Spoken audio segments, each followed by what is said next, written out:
Hello students and welcome back to Science Gizmos with Mr. G. Today is our third day of working on these. So the previous 2 days we worked on our circuit builder and our energy conversions, seeing how energy is used in our electronics with our circuit builder, and then seeing how energy moves across the natural world and how we also harness that for our our bodies as well as our electricity with this energy conversions one.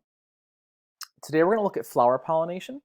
The reason why I'm choosing this one next is because this helps us understand that from our energy conversions, when we were talking about, for instance, the corn and how corn grows and how corn manifests into food, we have to look at now the smaller parts of that and how energy can be used to reproduce, in such case as flowers, where a lot of our food comes from, or food for animals like cows or chickens that we also eat.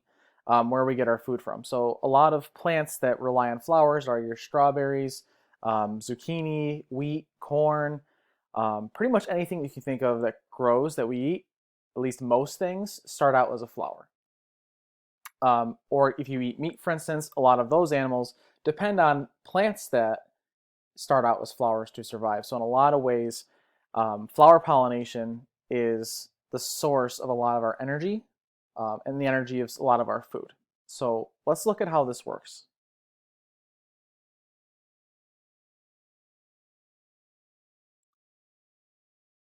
Okay, so here's a flower.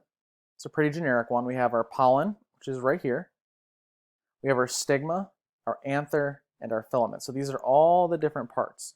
So you can see the pollen is this little itty bitty yellow stuff that sits on top of our anther, the anther being the green stuff here, the green, almost just like a pad where the pollen sits on top of it. And then the filament is this tube that sits on top of it that brings the pollen up from the flower into here.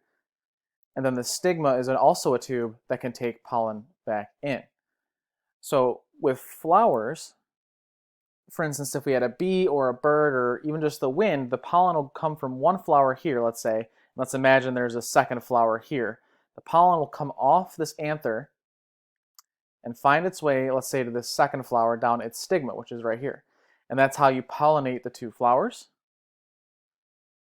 and create things like food as fruit or wheat or corn or things like that. So let's look across the pollination. So it says use your mouse to move some pollen grains from one of the anthers to the stigma. So we're going to take some pollen here and we're going to put it in the stigma.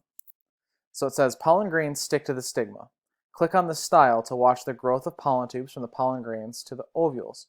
So we have self-pollination. This is where a plant can pollinate itself. And let's see how it works.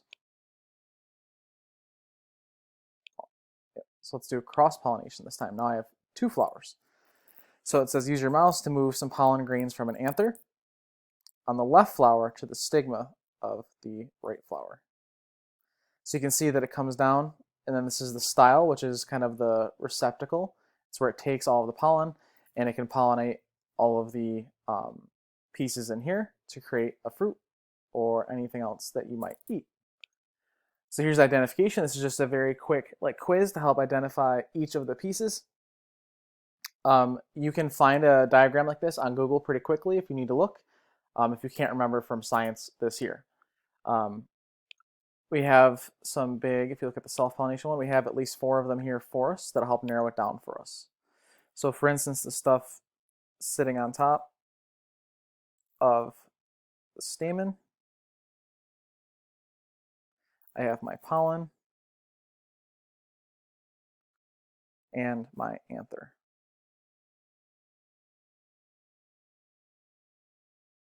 Oh, I'm sorry, this is my anther. And this is I'm going to check my chart again, my filament. You got to look very closely where these are pointing. And the reason why that one is not pollen is because you can find the pollen right here at the top.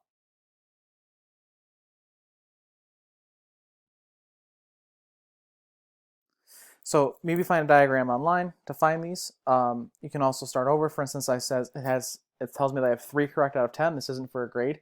This is just to help you kind of mix and match and see where everything belongs and the names for it. When you're done with this, you can also use this to correctly answer the 5 questions below to submit them to receive participation. I look forward to seeing your work, and I will talk to you guys tomorrow.